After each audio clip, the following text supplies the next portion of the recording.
Okey, sebelum tu auzubillahi minasyaitonir rajim. Bismillah, alhamdulillah. Wassalatu wassalamu ala Rasulillah wa ala alihi wa man walah wa ba'd. Rabbi shrah li sadri wa yassir li amri wahlul 'uqdatam min lisani yafqahu qawli. Kita sambung lagi tentang bacaan kita bagi kitab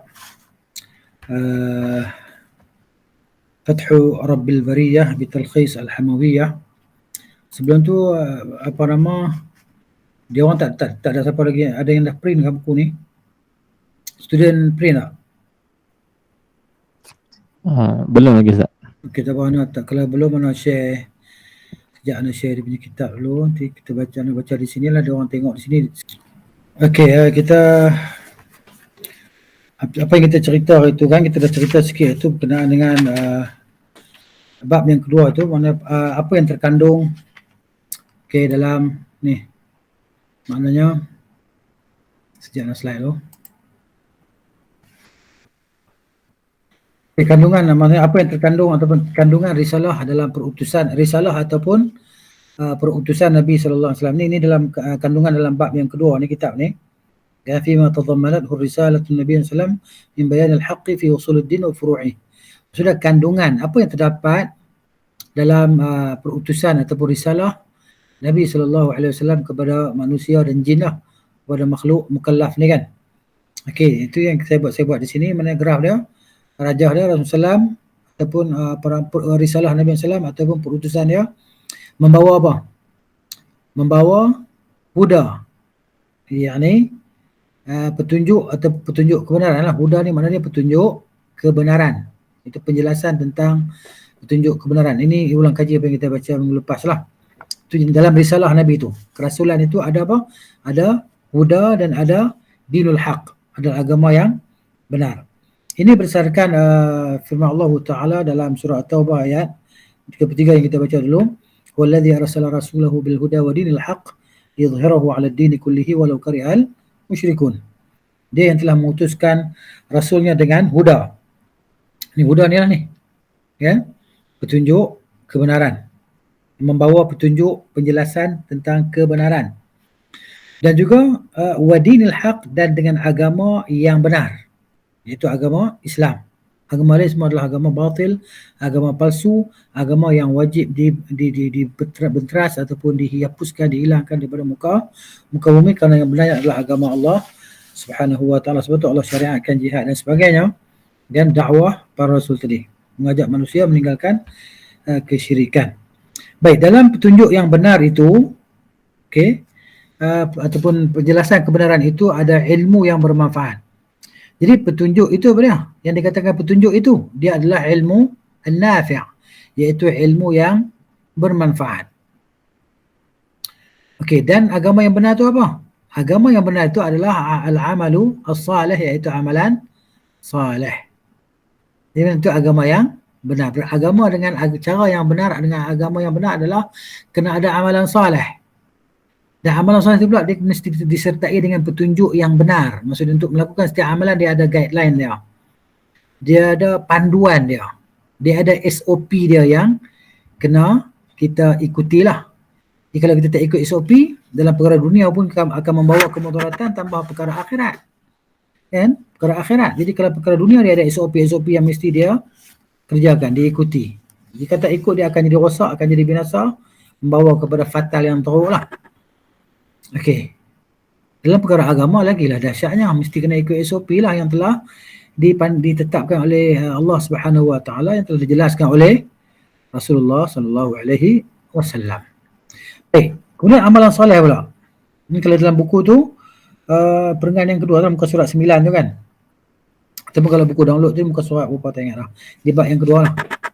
Okey, dalam amalan soleh ni dia terkandung apa? Mesti ada benda ni, mesti ada elemen-elemen yang boleh mensahihkan atau mensahkan, dan supaya amalan soleh itu jadi valid, sah tadi, maknanya mesti ada benda ni. Pertama, ikhlas.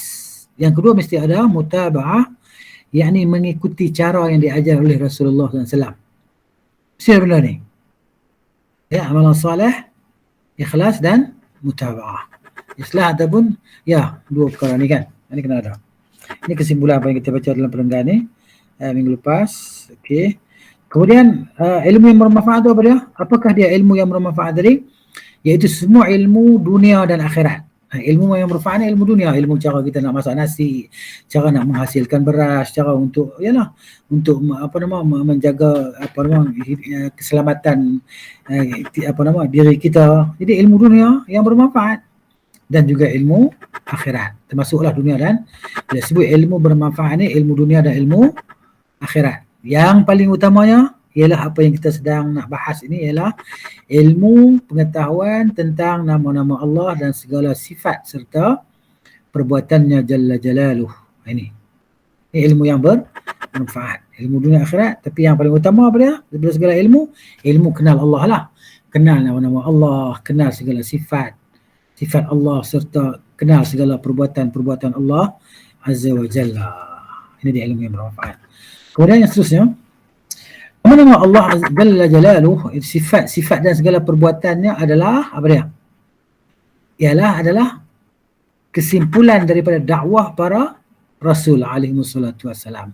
Jadi dakwah para Rasul yang menjadi intipatinya adalah untuk memperkenalkan Allah Ta'ala kepada umat mereka, kepada hamba Allah Ta'ala semuanya, jin dan manusia. Itu kesimpulan dakwah para Rasul, mengajarkan kepada manusia, jin tadi, nama-nama Allah, sifat-sifat Allah dan segala perbuatan Allah. Jadi dengan ilmu itu, ilmu tentang asma Allah wa sifatuhu wa af'aluhu itu, tertegaknya agama yang lurus. Jadi agama yang lurus ini akan tertegak pada sudut apa? Pada sudut i'tiqad, yang pegangan kita, keyakinan kita. Kita dah kenal Allah, kita dah kenal nama Allah, dan kita dah kenal segala sifat-sifat Allah, dan kita kenal segala perbuatan Allah. Jadi dengan itu maka tertegaklah agama yang lurus, maka hamba akan melakukan segala perintah Allah Ta'ala dengan ikhlas, dengan penuh kecintaan, penuh tawakal, penuh harapan, penuh gentar. Rasa gentar adalah hati mereka, penuh mengharap, kan? Jadi sudut i'tiqad. Dan juga sudut perkataan, mereka hanya akan bercakap dengan perkataan yang Allah Ta'ala suka, perkataan yang Allah redha. Kan? Kenapa? Kerana daripada ada pengetahuan tentang itu. Itu inti dia. Dan pengamalan. Jadi amalan mereka pun akan bertepatan dengan kehendak dan perintah Allah Azza wa Jalla. Gitu dia. Ini kepentingan. Kan? Dan tentang mengenali, mengetahui nama-nama dan sifat-sifat Allah Ta'ala, perbuatan dan perkataan dan segala perbuatannya. Jadi ini kesimpulan dakwah para Rasul lah, dan tertegaknya agama jadi tertegak kerenanya.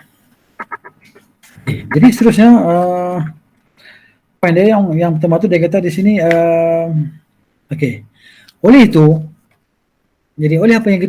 kerana apa yang kita baca tadi, yang kita dengar tadi, yang kita maklum tadi, amat mustahil lah, kan?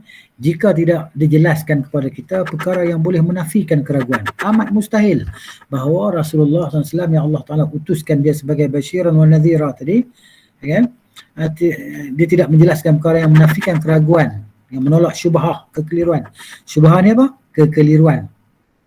Maka penjelasannya berlaku dengan beberapa perkara lah saya kata di sini. Yang pertamanya mustahil lah. Mustahil, tiada penjelasan kerana baginda SAW adalah utusan yang membawa khabar gembira dan khabar yang menakutkan sebagai penyeru kepada Allah Jalla Jalaluh, dan dengan izinnya, dengan izin Allah, dan lampu yang menerangi. Nabi SAW adalah lampu yang menerangi jalan, sehingga Nabi tinggalkan umatnya malamnya itu seperti siangnya, terang benderang, kan? Sebatang jarum pun kita boleh nampak, kan? Ditinggalkan dalam keadaan terang benderang, tiada yang terpesong melainkan akan binasa. Kerana memang jelas terang lah, nampak benda tu tak boleh, benda ni boleh dengan jelas. Jadi mereka kalau tak mau ambil tahu, memang binasa lah. Baik, kemudian cahaya yang paling besar yang masuk ke dalam hati adalah pengetahuan tentang segala nama, sifat dan perbuatan Allah Azza wa Jalla. Ini cahaya yang paling besar sekali lah yang masuk, yang boleh sampai ke dalam hati kita. Nur, a'zamun nur dia kata, kan? Wa ablaghuhu, yang terhasil dalam hati kita, iaitu dengan mengenal segala nama, segala sifat dan segala perbuatan Allah Azza wa Jalla. Jadi ini mestilah maknanya bahawa Nabi SAW telah menjelaskannya kepada kita. Cumanya kita yang tak belajarlah. Kemudian yang keduanya, yang pertama. Okey. Ini penjelasan tentang kemustahilan bahawa Nabi tidak menjelaskannya. Mustahil Nabi tidak menjelaskannya. Kenapa? Karena Nabi SAW mengajar kepada umatnya semua perkara yang mereka hajati daripada perkara dunia dan akhirat. Contohnya kita nak masuk tandas pun Nabi ajar juga, bayangkan. Perkara dunia nak masuk tandas, keluar tandas, nak makan, jaga kebersihan. Okay? Cara tidur yang baik untuk kesihatan kita, cara makan yang baik untuk kesihatan kita, semua diajar oleh Nabi SAW. Ini perkara dunia. Kan? Jadi Nabi dah ajar semua perkara yang kita hajat, sama ada dunia dan akhirat. Di Islam ni adalah satu agama yang universal, yang global, yang meliputi, yang merangkumi segala sesuatu. Kan? Dunia dan akhirat. Kalau seperti adab makan, minum, tidur dan lain-lain dunia kan. Sebab tu kata Abu Dzar radhiyallahu anhu, laqad tufiya Rasulullah sallallahu alaihi wasallam wa mata'irun yuqallibu janahaihi illa dzakara lana minhu ilman. Sesungguhnya telah diwafatkan Rasulullah SAW. Rasulullah telah meninggal dunia. Tetapi tidak ada seekor burung pun yang terbang di langit yang mengibaskan sayapnya, melainkan baginda telah menimbulkan kepada kami pengetahuan tentangnya, tentang burung itu. Maksudnya burung ni boleh makan, burung ni tak boleh makan. Tapi secara jawami'ul kalim lah. Secara ringkas Nabi sebut burung yang jenis makan, jenis terbang, mencengkam, tak haram kita makan dia. Kan? Gitu. Jadi maknanya itulah dijelaskan oleh Nabi SAW. Jadi tak ada benda yang samar lagi lah. Jadi maka di sini Syekh kata, maka pengetahuan tentang segala nama, sifat dan segala perbuatannya tentu lebih utama. Baginda telah jelaskan. Yang Nabi SAW telah jelaskan. Itu yang keduanya. Yang ketiga, baik, yang mustahil Nabi tidak menjelaskan. Sebab apa? Karena apa? Karena inilah yang ketiganya, pengetahuan asas agama dan kesimpulan dakwah. Dakwah ni pada seruan lah. Seruan para Rasul alaihimussalam wa ala nabiyina salawatullahi wassalamuhu, yang terutama dan wajib diusahakan oleh hati dan akal kita untuk mengetahuinya ialah apa dia? Kepercayaan dan keimanan dengan Allah Subhanahu wa taala. Pada apa? Pada segala nama, sifat dan segala perbuatannya. Tidak mungkin perkara ini dilalaikan ataupun diabaikan penjelasannya oleh Nabi SAW tentangnya, sedangkan yang lebih rendah darinya Nabi telah jelaskan. Yang lebih rendah daripada akidah tadi kan Nabi jelaskan. Tentulah perkara akidah yang menjadi perkara utama Nabi telah jelaskan. Yang keempat, Rasulullah SAW adalah orang yang paling mengetahui tentang Tuhannya. Baginda paling menasihati bagi makhluk serta paling fasih bahasanya.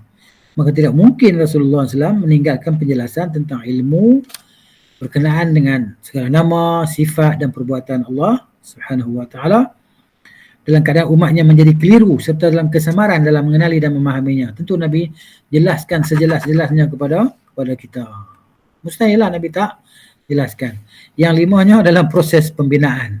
Kan? Jadi maknanya kita pergi ke buku pula lah. Ini slide lah baru sempat buat. Ya, jadi insyaAllah kita pakai slide ni agak boleh memudahkan kita memahami dengan lebih jelas lah. Okey, sekarang Ustaz share buku pula lah. Okey, ni yang kita masuk ni yang saya baca tadi. Okey, tak apalah kita belajar sambil belajar bahasa Arab ni. Student-student ni kena belajar bahasa Arab. Kan? Tidak hafal Quran saja jadi nanti jadi buat babrak ni burung kakak tua. Hafal Quran 30 juzuk tapi tak faham apa. Jadi mana kita belajar bahasa Arab. InsyaAllah jangan jadi, mana target utama kita adalah kefahaman, pengetahuan dan kefahaman lah. Hafazan tu maksudnya kita ni bertingkat-tingkat. Ada yang boleh hafal 30 juzuk sekian, ada yang tak mampu nak hafal. Cuba target tahun. Dan belajar di sini beberapa tahun, mana bila dah keluar tu ada segala, ada akidahnya, ada fiqhnya, ada manhajnya, ada suluknya, dan ada hifznya, hafazannya, semua lengkap. Jangan hanya menghafal sajalah. Itu teknik-teknik yang perlu kita ubahlah cara dia. Jangan letakkan dalam mindset kita bahawa mesti 30 juzuk ni mesti habis dalam 3 tahun, mesti habis. Tak, bila habis kita target macam tu, dia akan memberatkan kita lah. Maksudnya kita target apa? Dalam tempoh sekian-sekian berada di sekolah ni, kan kita akan boleh macam-macam perkara lah. Dalaman dan luaran. Yang paling besarnya, yang paling tingginya, yang paling baiknya adalah dalaman kita lah. Kerana kita ni dengan ruh kita jadi manusia. Bukan dengan jasad kita jadi manusia. Itu maksudnya. Baik, yang kelimanya Ustaz nak cerita tadi, yang Ustaz masih belum siap dia punya pembinaan tu, insya-Allah nanti Ustaz usahakan kita dapat tengok slide tu lagi mudah faham. Okey, al-khamis, yang kelimanya, bahawa para sahabat radhiyallahu anhum, anna sahabah radhiyallahu anhum la budda an yakunu qailina bil haqq fi hadzal bab. Maksud para sahabat radhiyallahu anhum dalam bab ni, bab al-asma' was sifat ni, maksud dia nama-nama Allah Taala dan sifat-sifat Allah dan perbuatan Allah Taala ni, mana mesti depa ni berkata yang benar. Mereka bercakap yang benar dalam bab ni. Kenapa? Kerana lawan bagi demikian itu adalah diam, tak bercakap. Dan sama ada dia tidak bercakap, para sahabat tidak bercakap tentang perkara ini, ataupun sama ada dia bercakap tapi bercakap dengan perkara yang batil, yang menyalahi Al-Quran dan Sunnah. Dan kedua-dua perkara itu tertegah. Wa kilahuma mumtani'un alaihim. Ya? Mumtana'un alaihim. Kilahuma mumtana'un alaihim. Kedua-dua perkara itu tertegah ke atas diri para sahabat radhiyallahu anhum. Kerana para sahabat ni terkenal dengan percakapan benar mereka. Sebab tu mereka ni adalah udul, orang-orang yang adil. Para sahabat radhiyallahu anhum, mereka adalah orang yang adil. Keadilan mereka itu dipersaksikan oleh Allah Subhanahu wa taala dengan keredaan Allah terhadap mereka. Sebab tu Allah sebut dalam surah At-Taubah kan, ayat 100, Allah kata was-sabiquna al-awwalun minal muhajirin wal ansar walladzina tabauhum. Ya, cuba tengok surah At-Taubah. Okey. Ayat 100. Okey, di sini Allah sebut ini persaksian daripada Allah Subhanahu wa taala tentang redha Allah terhadap para sahabat. Dan tentulah bila Allah redha, mereka ni adalah golongan yang udul, yang adil. Allah kata was-sabiquna al-awwalun, dan generasi yang terawal, ya, yang pertama yang memeluk Islam, yang menganut agama Islam, minal muhajirin, daripada golongan al-muhajirin, ya, immigrants. Ini yang Allah Ta'ala dahulukan, golongan muhajirin wal ansar, kemudian golongan al-ansar, ini para penolong. Ini para muhajirin, mereka yang berhijrah, dan al-ansar, mereka para penolong. Walladzina tabauhum, dan orang-orang yang mengikuti jejak langkah mereka, bi ihsanin, dengan berbuat kebaikan. Radhiyallahu anhum, dan Allah redha terhadap mereka. Kan? Allah is pleased, terhadap mereka. Waradu anhu, kan? Dan mereka juga redha terhadap Allah Ta'ala. Wa adda lahum, Allah sediakan untuk mereka jannatin, syurga-syurga, tajri, yang mengalir di bawahnya, al-anhar, sungai-sungai. Khalidina fiha, mereka kekal di dalamnya, abadan, selamanya. Zalikal fawzul azim, itulah dia kemenangan yang besar. Kemenangan, al-fawz, kejayaan, kemenangan yang besar. Ini persaksian daripada Allah Subhanahu wa taala terhadap para sahabat radhiyallahu anhum. Okey, kita tengok kepada kitab kita dulu. Jadi jadi dalam perkara ni, para sahabat mestilah mereka itu orang yang bercakap dengan kebenaran. Jadi lawan bagi bercakap benar adalah diam daripada kebenaran lah, tidak bercakap ataupun bercakap dengan perkara yang batil. Jadi dua-dua perkara itu mustahil bagi para sahabat radhiyallahu anhum. Jadi apa yang dimaksudkan dengan mereka itu tidak berdiam daripada kebenaran? Ya. Jadi kenapa? Kerana diam, anna sukut imma yakuna min an jahlin minhum. Jadi bila sahabat ni diam tak bercakap, mana sahabat ni jahil, kan, tentang apa yang Allah wajibkan ke atas mereka untuk mengetahui nama-nama dan sifat-sifatnya. Dan kalau sahabat ni diam tak bercakap, tak cerita kepada kita, tak menyampaikan kepada kita ilmu tersebut daripada Nabi SAW, para sahabat ambil dan mereka wariskan kepada kita. Jadi kalau para sahabat diam, menunjukkan bahawa mereka ni jahil, kan, dengan perkara yang wajib bagi Allah Ta'ala. Perkara yang wajib bagi Allah Ta'ala pada iaitu Allah Ta'ala ada nama-nama yang terindah dan sifat-sifat yang maha terpuji, ya, maha tinggi. Jadi maka dia kata di sini, kan,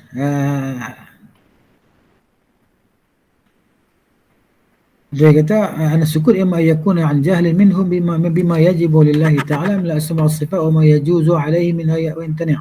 Maknanya dan mereka jahil tentang perkara yang harus bagi Allah Ta'ala dan perkara yang mustahil bagi Allah. Maksudnya gitu. Jadi kalau dia berdiam tak cakap, mana dia berjahil lah. Apa yang harus bagi Allah, apa yang wajib bagi Allah. Dia berjahil lah. Tapi para sahabat bukan diam, dia pun boleh cakap. Ya. Ataupun kalau mereka diam, maknanya mereka tak cakap kerana apa? Kerana mereka menyembunyikan ilmu itu. Dia tak cakap, dia berdiam kerana menyembunyikan ilmu tersebut. Maka ini mustahil bagi para sahabat. Ini tak ada dalam diri para sahabat. Gitu. Para sahabat tidak berdiam tentang ilmu ini dan mereka tidak menyembunyikan ilmu tentang ilmu ini. Ilmu apa? Ilmu tentang nama-nama Allah Ta'ala dan sifat-sifat Allah Ta'ala dan perbuatan-perbuatan Allah Ta'ala. Baik. Tadi cerita pasal kalau mereka diam. Tapi maknanya yang keduanya kalau mereka jahil. Kan? Jadi kejahilan itu tertegahlah daripada para sahabat radhiyallahu anhum. Kenapa? Dia kata di sini tidak mungkin bagi hati yang dalamnya hidup. Hati itu hidup, maknanya hidup dalam ketauhidan kepada Allah Ta'ala, dalam ketaatan kepada Allah, sehingga mereka mengorbankan nyawa mereka, harta benda mereka, keluarga mereka di jalan Allah Ta'ala. Ini mustahil menunjukkan mereka ni jahil. Kan? Tidak mungkin dalam bagi hati mereka yang hidup dalam ketaatan pada Allah itu jahil tentang Allah. Ya? Dan mereka tidak menuntut ilmu. Ini mustahil. Jadi tentulah sebaliknya, ya, yang menjadi usaha besar mereka dalam beribadah, kan, ialah mencari dalam keimanan kepada Allah Ta'ala. Jadi macam mana mencari cara untuk beriman, cara yang terbaik, yang benar untuk beriman dengan Allah Ta'ala, dan mengenal Allah Ta'ala tadi. Jadi di situ mereka telah diajar oleh Nabi SAW untuk kenal Allah Ta'ala sehingga mereka beribadah kepada Allah Ta'ala dengan penuh keikhlasan, keyakinan, harapan, tawakal, ya, kecintaan. Begitu. Jadi apabila dah tahu tentang nama-nama dan sifat-sifat Allah Ta'ala tadi dan perbuatannya, maka mereka beriktikad dengannya, dengan pengetahuan tersebut. Gitu. Jadi kata Syekh ini tidak diragukan lagi bahawa generasi awal Al-Qurun Al-Mufaddalah ni maksudnya, ya, ni wala raiba an Al-Qurun Al-Mufaddalah, tidak diragukan lagi bahawa generasi awal umat Islam yang paling afdal, yang paling utama di kalangan umat Islam siapa? Para sahabat radhiyallahu anhum. Ya? Mereka lah manusia yang paling hidup hatinya. Ya kan? Manusia yang paling hidup hatinya, maksudnya hati mereka sentiasa berdetik dengan ketaatan kepada Allah Subhanahu wa Ta'ala, dan hati mereka sentiasa terdetik dengan mencintai kebaikan dan melaksanakan segala ilmu pengetahuan yang memberi manfaat kepada sahabat. Ini sebagaimana telah dijelaskan oleh Nabi SAW, kama qala, sebagaimana telah bersabda oleh Nabi SAW, khairun nasi qarni, sebaik-baik manusia adalah generasiku. Khairun nas qarni. Ini siapa? Para sahabat lah. Thumma alladhina yalunahum, kemudian generasi yang datang selepas mereka, yakni tabi'in. Thumma alladhina yalunahum, kemudian generasi yang datang selepas mereka, yakni tabi'in juga. Jadi kata Syekh di sini rahimahullah, wa hadhihi al-khairiyatu, wa hadhihi, dan ini al-khairiyah, kebaikan ini, terbaliklah kita baca Arab ni, terjemah dia terbaliklah, dan ini kebaikan, dan kebaikan ini yang ada pada para sahabat ini, ta'ummu fadluhum fi kulli ma yuqarribu ila Allah min qawlin wa amal wa i'tiqad. Maknanya kebaikan ini merangkumi segala kelebihan mereka dalam melakukan perkara yang boleh mendekatkan diri kepada Allah. Para sahabat ni orang yang lebih utama, lebih dulu dalam usaha untuk mendekatkan diri kepada Allah Ta'ala daripada qaul, min qawlin, daripada perkataan, wa amalin, dan amal, wa i'tiqadin, dan i'tiqad.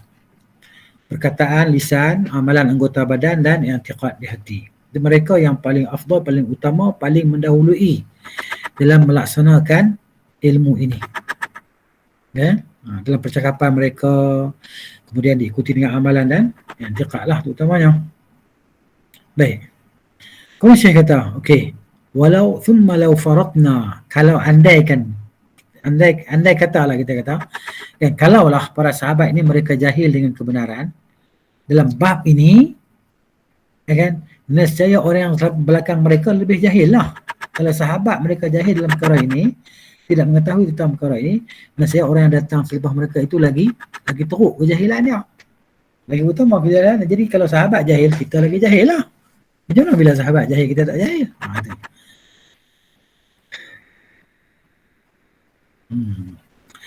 Kenapa? Karena mengetahui apa-apa yang disabitkan, ditetapkan bagi Allah Ta'ala daripada segala nama dan segala sifat, ataupun dinafikan daripada Allah Ta'ala segala sifat kekurangan, hanya sahaja diambil daripada jalan risalah, jalan perutusan. Ini jalan perutusan, itu jalan Nabi SAW. Siapa yang bersama dengan Nabi? Siapa yang mengikuti Nabi SAW, yang berada hidup bersama dengan Nabi SAW? Tentulah para sahabat, iaitu mereka yang menjadi perantara di antara Rasulullah SAW dan di antara umat ini. Wahumul wasitiyatu, wahum, mereka adalah al-wasitatu, mereka adalah perantaraan. Wahum, dan mereka, al-wasitatu adalah perantaraan bainar rasuli sallallahu alaihi wasallam, di antara Rasul sallallahu alaihi wasallam, wa bainal ummati, dan di antara umat ini. Siapa yang menjadi perantara antara kita dan Rasulullah sallallahu alaihi wasallam? Tentulah para sahabat radhiyallahu anhum. Ya. Jadi andai kata kita kata sahabat ni jahil, ya kan? Bahawa tidak ada seorang pun, tidak ada tidak ada seorang pun yang daripada mereka yang mengetahui ilmu tentang ini amat jelas, maknanya tertegahlah, memang mustahil lah. Wa hadha zahirul imtina', ini sangat ataupun amat jelas kemustahilannya, gitu. Okey, itulah Ustaz cuba cakap, cuba slow pelan-pelan. Kalau tak boleh faham, insya-Allah begitu Ustaz ulangilah. Maksudnya kalau kita tak boleh baca pun tak apa, jadi sedikit penjelasan tu boleh masuk dalam hati kita lah, insya-Allah, sambil kita berharap, berdoa Allah Ta'ala cerahkan hati kita, kan, lapangkan hati kita untuk menerima ilmu ni kan. Sebab ilmu ni nur cahaya tidak akan bersama dengan kegelapan, dan cahaya dia akan, bila dia datang, dia akan menghilangkan kegelapan jiwa, kegelapan hati, kegelapan kejahilan. Ilmu tu adalah nur, kan? Jadi maknanya dia datang, kegelapan akan pergi, kejahilan akan pergi. Jadi kita berdoa kepada Allah supaya Allah berikan kepada kita ilmu inilah, ilmu yang bermanfaat. Ini kan ilmu mengenal Allah Subhanahu wa Ta'ala yang akan menguatkan kita sebagai hamba Allah Ta'ala yang Allah redha lah. Baik, di sini kemudian perenggan ni dia kata wa amma imtina'u kitmanil haqqi, adapun tertegahnya pada sahabat itu menyembunyikan kebenaran. Maksud dia menyembunyikan kebenaran itu adalah sifat tertegah bagi para sahabat, tidak berlaku dari para sahabat radhiyallahu anhum. Kenapa? Kerana setiap orang yang berakal lagi adil, dia akan kenal keadaan para sahabat radhiyallahu anhum, dan maknanya wahirsuhum, maknanya arafa halis sahabati, arafa halas sahabati wa hirsahum ala nashril ilmi nafi'. Jadi kalau orang yang ada akal yang bersih, yang adil, maknanya, kan, dan dia mengetahui tentang keadaan para sahabat radhiyallahu anhum dan kesungguhan mereka untuk menyebarkan ilmu yang bermanfaat kepada manusia, kan, maka tidak mungkin orang itu yang berakal itu akan menisbahkan kepada para sahabat apa dia? Penyembunyian kebenaran. Tak mungkin dia akan kata sahabat itu menyembunyikan kebenaran, melainkan mereka manusia yang hati dia ada penyakit, hati dia ada penuh dengan kejahatan, kedengkian, iaitu pokok Syiah umpamanya, yang mengkafirkan para sahabat radhiyallahu anhum. Kecuali 2-3 orang je dia tak kafir kan. Gitu. Jadi maknanya tak mungkin orang yang akan berakal tadi akan menisbahkan kepada sahabat bahawa mereka ini orang jahat yang menyembunyikan kebenaran, terutamanya dalam perkara yang paling wajib, perkara yang paling utama. Apa dia perkara yang paling utama? Iaitu mengenal Allah, mengenal nama-nama Allah Ta'ala yang terindah dan segala sifat-sifat Allah Ta'ala yang maha tinggi, dan perbuatan-perbuatan Allah Ta'ala tadi.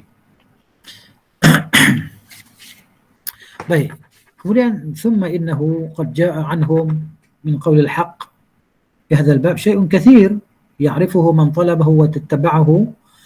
Kemudian sungguhnya telah datang riwayat-riwayat daripada para sahabat radhiyallahu anhum tentang kebenaran ucapan perkataan mereka dalam bab ini. Bab yang kita sedang bincang ni bab mengenal nama-nama Allah Ta'ala, sifat-sifatnya dan perbuatan-perbuatannya. Kan sangat banyak yang diriwayatkan daripada para sahabat yang diketahui oleh orang yang mencarinya lah. Kalau orang tak cari dia tak tahulah. Kan diketahui oleh orang yang mencarinya, menuntutnya, kan, dan berusaha untuk mendapatkannya. Kemudian seterusnya tertegah pada diri para sahabat itu untuk bercakap dengan kebatilan. Kan? Ini diketahui daripada dua cara lah. Kan? Bahawa para sahabat itu tidak akan bercakap dengan perkara batil. Apa dia? Cara yang pertama, annal qaul bil batil, bahawa perkataan dengan kebatilan la yumkin, tidak mungkin akan berlaku ke atas para sahabat radhiyallahu anhum. Kan? Kenapa? Kerana tidak ada dalil yang sahih. Tidak ada dalil yang sahih bahawa mereka itu bercakap dengan kebatilan. Tidak mungkin. Wa minal ma'lumi, dan sudah dimaklumi, sudah diketahui bahawa para sahabat radhiyallahu anhum, anna sahabata radhiyallahu anhum ab'adun nasi 'anil qawli fi ma lam yaqum 'alaihi dalilun sahihun. Sudah diketahui ataupun amat diketahui bahawa para sahabat radhiyallahu anhum adalah manusia yang paling jauh daripada bercakap sesuatu yang tidak ada dalil sahih di atasnya. Ini maklum. Khususan fi amril imani billahi ta'ala, terutamanya dalam perkara-perkara keimanan dengan Allah Ta'ala, wa umuril ghaib, dan tentang perkara-perkara ghaib. Sama ada ghaib yang nisbi. Ghaib yang nisbi apa dia? Ghaib yang nisbi, ghaib sandaran ni. Ghaib yang nisbi ni maksudnya dia pun tak tahu perkara yang berlaku dalam hidup mereka pada diri orang lain. Itu ghaib nisbi. Maksudnya dia tak tahu tapi orang lain tahu. Itu ghaib yang nisbi lah. Kan? Contohnya saya tak tahu hari ni Ali makan apa. Tapi Abu tahu Ali makan apa sebab dia makan sekali dengan Ali. Saya tak tahu. Kan? Itu ghaib yang nisbi. Maksudnya zaman waktu kita tu tapi kita tak tahu. Tapi ghaib yang hakiki memang kita tak tahulah. Ghaib hakiki ni ghaib yang benda yang akan datang. Kan? Benda yang datang kita tak tahulah. Pastilah. Benda terlepas kita tahu melalui riwayat. Itulah maksudnya. Itu ghaib di sisi kita lah. Perkara-perkara ghaib. Mereka tidak akan bercakap tentang perkara-perkara ghaib. Sebab tu kalau berkenaan dengan perkara-perkara ghaib, perkara siksa kubur, nikmat kubur, alam akhirat, para sahabat bila bercakap dia pun tak sebut nama Nabi SAW, maka itu hadis yang mauquf tapi hukumnya marfu'. Maksud dia gitu. Jadi hukum mauquf marfu' ni tak apalah. Itu pergi kepada bab dia untuk diperjelaskan. Baik, jadi fahum awlan nasi bimtithali qawlihi ta'ala, maka para sahabat radhiyallahu ta'ala anhum, mereka manusia yang paling utama sekali untuk beramal dengan firman Allah Ta'ala dalam surah Al-Isra ayat 36. Ini surah Al-Isra ayat 36. Okey. Allah kata, wala taqfu ma laysa laka bihi ilm. Jangan kamu ikut. Kan? Jangan kamu ikut.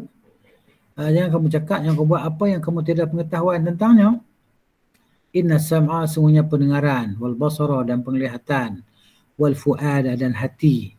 Kullu ilaika, semua perkara itu kana anhu mas'ula, akan ditanya di hadapan Allah Subhanahu wa ta'ala. Ini yang disebut dalam kitab ni kan. Okay, jadi para sahabat ni manusia yang paling utama lah melaksanakan ayat ni. Allah kata janganlah kamu wahai Muhammad SAW ikut apa yang kamu tidak tahu, yang kamu buat apa yang kamu tidak ada ilmu tentangnya. Jadi Nabi SAW diturunkan ayat ni pada baginda dan baginda menjelaskan pada para sahabat melaksanakannya. Jadi para sahabat tidak bercakap benda yang mereka tak tahu. Kenapa takut kan Allah akan hitung, Allah akan hisap pendengaran, penglihatan, hati. Semua akan disoal di hadapan ataupun oleh Allah Subhanahu wa ta'ala. Okey. Jadi begitu juga dalam firman Allah Ta'ala bahawa para sahabat telah beramal dengan ayat ini. Mereka orang yang paling dahulu mendapat ayat ini daripada kita dan mereka telah mengamalkannya, mereka telah melaksanakannya. Ini dalam surah Al-A'raf ayat 33. Qul innama harrama rabbi al-fawahisha ma dhahara minha wa ma batana wal itham Katakanlah Muhammad SAW, sungguhnya Tuhanku hanya mengharamkan perbuatan-perbuatan yang keji, sama ada yang nyata atau yang tersembunyi, dan perbuatan dosa, dan perbuatan menceroboh wal baghya bi ghairil haq, dengan tidak ada alasan yang benar. Dan diharamkannya kamu mempersekutukan sesuatu dengan Allah sedang Allah tidak menurunkan sebarang bukti yang membenarkannya. Dan diharamkannya kamu memperkatakan terhadap Allah sesuatu yang kamu tidak mengetahuinya. Ini. Ya. Baik. Jadi para sahabat radhiyallahu anhum, mereka manusia yang paling dahulu menerima ayat ini. Dan mereka telah membacanya dan mereka telah mengamalkannya. Meninggal apa yang Allah Ta'ala larang dan melakukan apa yang Allah Ta'ala perintah. Ya. Jadi begitu. Jadi tak mungkin para sahabat akan bercakap dengan perkara kebatilan. Tidak mungkin. Itu perkara yang tidak ada dalil sahih tentangnya. Kerana para sahabat tak berani nak melakukan benda-benda yang boleh memudaratkan agama mereka. Ini. Itu yang pertama. Yang keduanya, tanihima annal qawla bil batili, adapun bahawa perkataan mengucapkan perkara yang salah itu, yang batil itu, imma ayyakuna masdaruhu kan al-jahlu, sama ada dia punya sumber dia asalnya al-jahl bil haqq, ialah kejahilan tentang kebenaran. Jadi orang tu bila cakap benda salah, mungkin mana sama ada dia itulah tadi kan, dia tak tahu, dia jahil ataupun dia memang jahat. Tapi di sini maknanya jahil tentang kebenaran. Tak mungkin para sahabat jahil tentang kebenaran. Ataupun satu lagi, memang dia cakap benda batil sebab apa? Sebab dia nak menyesatkan manusia. Imma ayyakuna masdaruhu sama ada dia punya kehendak asal dia, sumber dalam dada dia, dalam hati dia, iradatu dhalalil haq, iaitu menghendaki kesesatan makhluk. Ada dua benda ni. Orang cakap salah ni, orang cakap salah ni sama ada dia memang jahil atau dia nak sesatkan orang lain. Itu ya. Wa kilahuma mumtana'un, dan kedua-dua perkara itu tertegah fi haqqis sahabati radhiyallahu anhum, dalam diri para sahabat radhiyallahu anhum. Baik itu. Perkara yang batil sahabat tak akan bercakap. Okey, seterusnya tentang tertegahnya kejahilan itu pada diri para sahabat. Tertegahnya kejahilan pada diri para sahabat kita dah baca tadi. Faqad taqaddama bayanuhu, kita dah baca tadi, dah jelaskan tadi. Wa amma imtina'u iradati dhalalil haq, adapun tertegahnya pada diri sahabat untuk menghendaki kesesatan pada makhluk, menghendaki kesesatan pada makhluk itu, pada manusia seluruhnya itu, mana tertegah pada diri para sahabat radhiyallahu anhum. Tak ada dalam diri benda ni. Kenapa? Kerana fali'anna iradatu dhalalil khalqi qasdu sayyi'in. Kerana tujuan hendak menyesatkan makhluk ni adalah tujuan yang buruk, tujuan yang keji. La yumkinu an yasdura min as-sahabati, ya kan? Tak mungkin dia itu akan keluar daripada diri para sahabat. Alladzina urifu, yang mana para sahabat itu telah dikenali bitamamin nushi lil ummah, bahawa mereka ini terlalu menasihati umat ini, terlalu ingin berusaha menjaga keadaan umat ini. Ya, wa mahabbatil khairi laha, dan para sahabat ini menghendaki kebaikan untuk umat ini. Itu dalam diri para sahabat radhiyallahu anhum. Okey. Kemudian thumma law jaza alaihim su'ul qasdi. Kemudian kata Syekh, kalaulah harus ke atas mereka boleh melakukan tujuan yang buruk, niat yang buruk dalam hati mereka, fima qaluhu fi hadzal bab, dalam bab ini, kan, la jaza alaihim su'ul qasd fima yaquluna fi sa'iri abwabil ilmi wad din. Kalau dalam bab ni pun mereka cakap benda tak betul kerana niat jahat mereka, tentulah dalam bab-bab yang lain, perkara-perkara lain, mereka juga cakap benda yang tak betul kerana niat jahat mereka. Ya, sehingga dengan itu fata'dumu siqah bi aqwalihim, akan menghilangkan siqah, kepercayaan terhadap perkataan mereka dan perkhabaran mereka dalam bab ini dan bab lainnya. Begitu. Jadi tentulah tidak harus kata para sahabat untuk niat yang tak baik, niat yang tak betul. Kalau dia niat tak betul dalam bab ni, maka dalam bab lain pun mereka juga niat tak betul lah, dan hilanglah kepercayaan pada diri para sahabat. Wa hadha min abtalil aqwal, ini adalah perkataan yang paling batil, paling salah terhadap para sahabat radhiyallahu anhum. Kerana apabila timbul celaan, cercaan tentang para sahabat ini menipu, maka dia telah berlaku kecelaan pada syariat. Seluruh syariat ni jadi rosak. Seluruh syariat ni jadi rosak. Kerana syariat itu sampai kepada kita melalui para sahabat radhiyallahu anhum. Lalu kata para sahabat, siapa lagi? Wa idza tabayyana anna as-sahabata, apabila jelaslah bagi kita bahawa para sahabat ini radhiyallahu anhum la budda an yakunu, bahawa mereka itu mestilah qailina bil haqq fi hadzal bab, mereka bercakap benar dalam bab ini, dalam perkara ini. Fa innahum imma an yakunu qailina dzalika bi uqulihim, maka sungguhnya mereka sama ada mereka itu adalah orang bercakap, kan? Dengan akal mereka, dia pun guna akal ya cakap, ikut suka nak cakap ya, atau min tariqil wahyi, ataupun mereka bercakap daripada jalan wahyu dalam agama. Nah, maka yang pertama tentulah tertegah daripada para sahabat, iaitu bercakap ikut akal. Ya, wal awwalu mumtana'un. Perkara yang pertama tadi bercakap ikut akal, ini tertegah pada diri para sahabat, tak ada dalam diri sahabat. Kenapa? Karena akal itu la yudriku tafasil ma yajibu lillahi ta'ala min sifatil kamal. Kerana akal ini tidak dapat mencapai perincian apa yang wajib bagi Allah Ta'ala daripada segala sifat kesempurnaan. Akal tak boleh capai perincian itu, melainkan dijelaskan oleh Allah Ta'ala melalui lisan Nabi SAW. Jadi kalau bila pertama itu tertegah pada para sahabat, iaitu cakap ikut akal, maka yang sabit, yang tetap bagi diri para sahabat adalah yang kedua lah, iaitu mereka bercakap ikut wahyu. Apa yang wahyu cakap, begitu mereka cakap.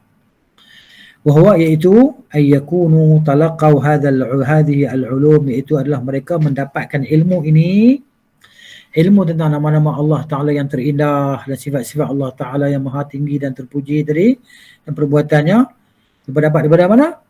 Min tariqi risalatin Nabi sallallahu alaihi wa alihi wasallam, daripada jalan kerasulan, perutusan Nabi sallallahu alaihi wasallam. Fayalzamu ala hadha, maka oleh itu maksudnya pastinya bahawa ayyakuna Nabi sallallahu alaihi wasallam, pastinya bahawa adalah Nabi sallallahu alaihi wasallam qad bayyana al-haqqa, telah menjelaskan kebenaran fi asma'illahi wa sifatihi, pada nama-nama Allah Ta'ala dan pada sifat-sifatnya. Wa hadha huwal matlub, inilah dia yang dituntut. Inilah yang dituntut. Itu dia. Kemudian insya-Allah al-bab ats-tsalits, bab yang ke-3, fi tariqati ahli sunnati fi asma'illahi wa sifatihi. Ini maknanya kitab Syekhul Islam Ibn Taimiyah rahimahullah taala diringkaskan oleh Syekh Muhammad bin Salih Al-Utsaimin rahimahumullah taala rahmatan wasi'ah. Jadi bab yang ketiga insya-Allah berkenaan dengan jalan ahli sunnah, cara ahli sunnah dalam memahami nama-nama Allah Ta'ala, dalam mengenali nama-nama Allah Ta'ala yang terindah dan sifat-sifat Allah Ta'ala yang maha terpuji dan maha tertinggi. Itu. Jadi Ustaz Asa, kita berhenti dulu di sini insya-Allah. Kalau banyak-banyak pun nanti tak ingat apa-apa. Jadi insya-Allah Ustaz usahakan untuk hasilkan slide tu. Insya-Allah nanti kita buat kesimpulan daripada apa yang kita dah baca hari ini, minggu akan datang lah insya-Allah. Jazakumullahu khairan, barakallahu fikum. Sekolah untuk hari ini. Okey. Kalau ikut tu ada berapa minit 5 minit 6 minit tak apalah, 4 minit kita sedekah. Sedekah 4 minit. Dan dia pun nak mengeliat ke apa ke. Okay. Ni paling ni ada berapa orang? 4 orang ni. Ada 4 orang ni ke? 5. Okey, boleh faham tak kamu semua apa yang Ustaz baca tadi? Ni dah banyak aku hafal lah. Banyak hafal ataupun baru hafal lah. Siapa paling banyak hafal Quran daripada kalangan 5 orang ni? Ni depan ni berapa juzuk lah ni? Okey, tak apalah insya-Allah. Jangan kita nak push, nak paksa diri kita untuk habiskan cepat-cepat Quran tu. Ya. Yang pentingnya kita setakat kita mampu, tapi yang pentingnya tu pendapatan kita tentang ilmu. Soalnya kalau kita keluar dari sini dalam tempoh masa tertentu, kita dah ada persediaan diri. Ya kan? Untuk menjaga diri kita daripada itulah perkara-perkara yang bercanggah dengan agama, perkara bid'ah, terutamanya bid'ah dalam akidah, kan? Mesti ada persediaan lah. belajar akidah ni, belajar fiqh, belajar hadis tu, kita nak amalkan, kita nak laksanakan insya-Allah. Kerana kita ini adalah kumpulan yang sedikit, golongan yang sedikit kan. Orang label kita macam-macam, sesat lah apalah, jadi begitu. Jadi biarlah orang label tapi kita berada dalam kebenaran. Belajar ilmu qala Allah qala Rasulullah sallallahu alaihi wasallam. Dan apa kata para sahabat radhiyallahu anhum. Jadi itulah dia cukuplah untuk hari ini. Jazakumullahu khairan, barakallahu fikum. Subhanakallahumma wa bihamdika asyhadu an la ilaha illa anta astaghfiruka wa atubu ilaik. Assalamualaikum warahmatullahi wabarakatuh.